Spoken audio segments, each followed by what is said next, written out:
Hi guys, I'm back. It's been roughly 9 weeks since I had my explant surgery, and a lot of you have been asking, well, how am I today? Well, it's only been a couple months, but I am so excited to let you know that I feel wonderful.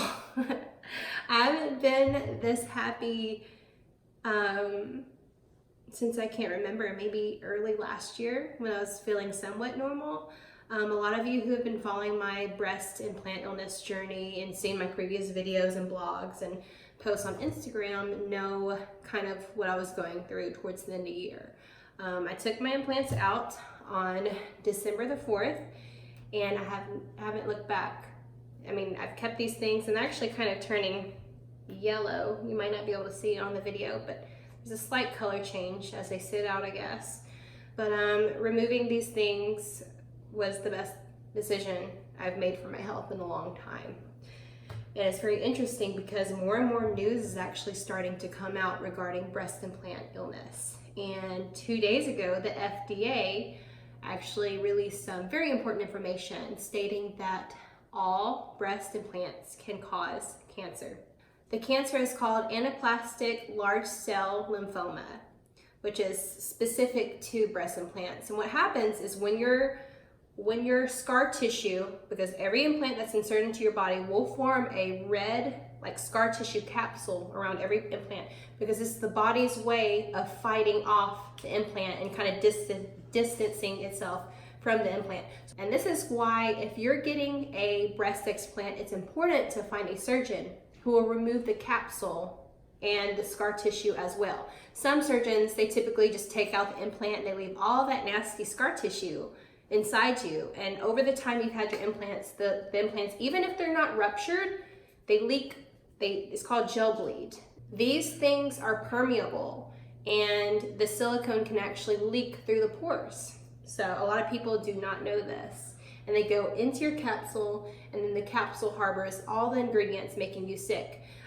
You might be asking yourself, how in the hell do you get cancer from breast implants if they're supposedly safe and FDA approved?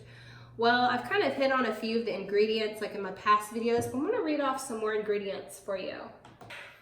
Isopropyl alcohol, that's rubbing alcohol. Urethane, toluene, formaldehyde, that is what they inject dead bodies with to keep them fresh.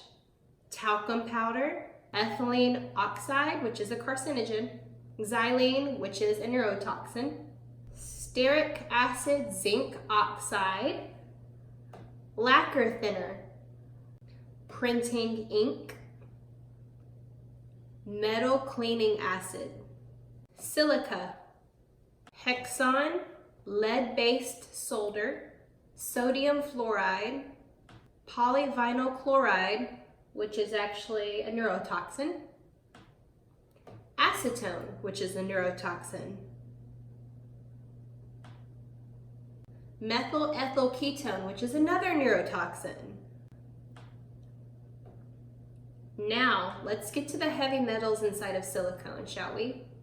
Antimony, there's arsenic, barium, beryllium, cadmium, calcium, chromium, copper, iron, and lead, magnesium, manganese, mercury,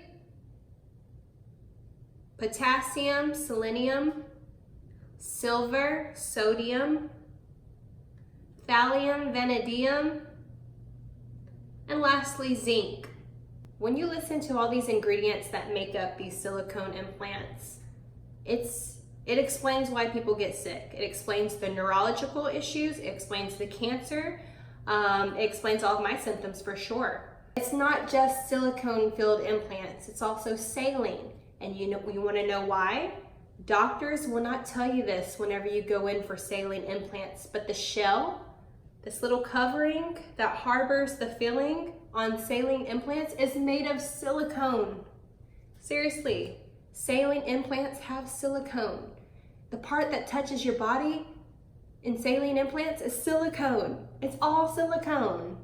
And to answer your question, there's no safe implant out there. There's just not. There's no safe option. because everyone gets sick. Saline or silicone, doesn't matter. Just like what the FDA just said, all breast implants, regardless of filling and shell, can produce this cancer. And some of the symptoms that I had were brain fog. 2 months after explant, gone. I am back to work. I can think. Before, I had trouble literally reading text messages. I had trouble typing text messages because my mind would not work. I was sleeping 14 hours a day with the 2-hour nap. Like literally, I was napping. I would wake up at 7 or 8 in the morning and I would nap by 11. I could not go on without a nap.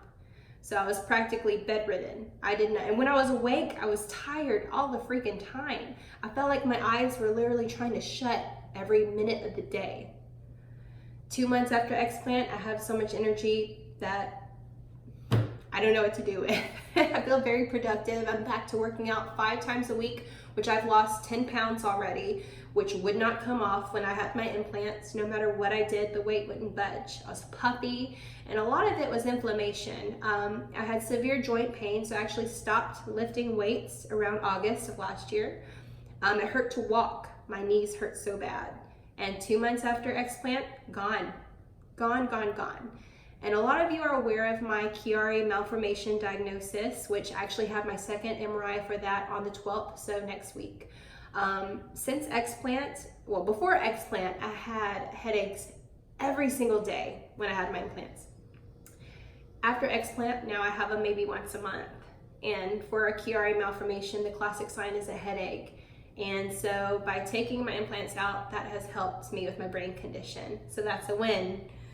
So the FDA plans to hold a big meeting next month to rediscuss the safety of implants. And I'm so excited that these stories, including mine, are being heard, because it's about time that this comes out, because lots of women are suffering in silence and it's been way too long. All right, on to how I look. This is me post explant. Like I said, I've lost 10 pounds. My breasts have shrunk since the fluid and the swelling's all gone. So this is what I'm left with so far, but I think they'll probably change as I gain weight, lose weight, whatever. I do have some loose skin, as you can probably see. There's some wrinkling, but you know what? It's okay. I could care less about how they look because I feel so much better. I'm able to be a mom.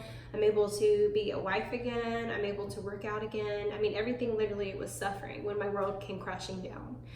And I get asked a lot about my scars, and the scars, I shared them before, but they're not that bad. So you can see one. So my doctor did a great job at getting the scar in the fold. So you literally can't see them unless I lift them up. My doctor was Dr. Chun. He's in Newport Beach, California. He is one of the top 3 explant surgeons in the world. He is 100% worth it. He does have a waiting list because there's thousands of women trying to get their implants out right now. If you're truly, truly, truly sick and need them out ASAP, there's other surgeons that you can find on the surgeon list on healingbreastimplantillness.com. Really good website, really good resource. If you haven't, go on Facebook and join the Healing Breast Implant Illness by Nicole Facebook group. There's over 60,000 women with the same stories, and it's just the best supportive group that you can join, and that's what honestly helped me with my journey. Thank you all for the comments, the likes, the shares, the messages. You know, I love hearing all of your stories, and I'm so glad that you could use my journey to help guide your own. So the best thing you can do is just to be your own health advocate in a world where we are constantly being ignored by doctors and not validated for how we feel. Just listen to your body. You know your body more than anyone does. So thank you for tuning in. I'm going to be revamping this channel soon with more full-length workouts and some new things.